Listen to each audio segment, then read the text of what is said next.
गेले 5 वर्षापासून आम्ही मोर्चे आंदोलन करून महाराष्ट्र शासनाची जमीन आहे, शासनाची जमीन शासनाला नोंद करून घ्या म्हणून सांगण्यासाठी आम्हाला मोर्चे आंदोलन आत्मदहनसारखा मार्ग अवलंबावा लागतोय.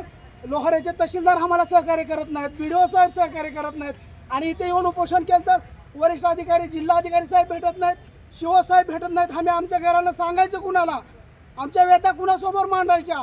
अहो 1965 पासून आमच्या आजोबा पंजोबा तिथं राहतात, शासनानं जागा आणि घरं बांधून दिलेलं आहे. यांना माहिती असताना सुद्धा त्या जागेची नोंद होत नाही. आम्ही मंत्रालयामधून सुद्धा यांना आदेश आणून दिलेला आहे, तरी सुद्धा हे कामं करत नाहीत. मग काय करणार आम्ही सामान्य नागरिक? आम्हाला जीव दिल्याशिवाय दुसरा पर्याय नाही.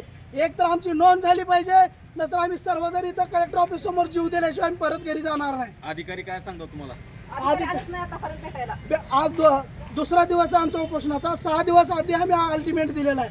अजून एक हे अधिकारी किंवा कर्मचारी आमच्या उपोषणाला भेट दिलं नाही किंवा आम्हाला विचारलं नाही की बाबा तुमचं आम्ही काम करू किंवा करणार नाही, असं कुठल्याच त्यांची प्रतिक्रिया नाही. प्रत्येक वेळेला आम्ही उपोषणाला बसले की एक कागद पत्र द्यायचं आणि उठवायचं, पत्र द्यायचं आणि उठवायचं. अहो आम्हाला रोज मोलमजुरी करावं लागतं तेव्हा आमचे पोटं भरतात. आम्ही काम बुडवून इथे यायचं, रोजगार बुडवून इथं काय आमच्या लेकरा बाळाला आम्ही शिक्षण कसं शिकवायचं? ही परिस्थिती निर्माण झाली आमच्या समोर.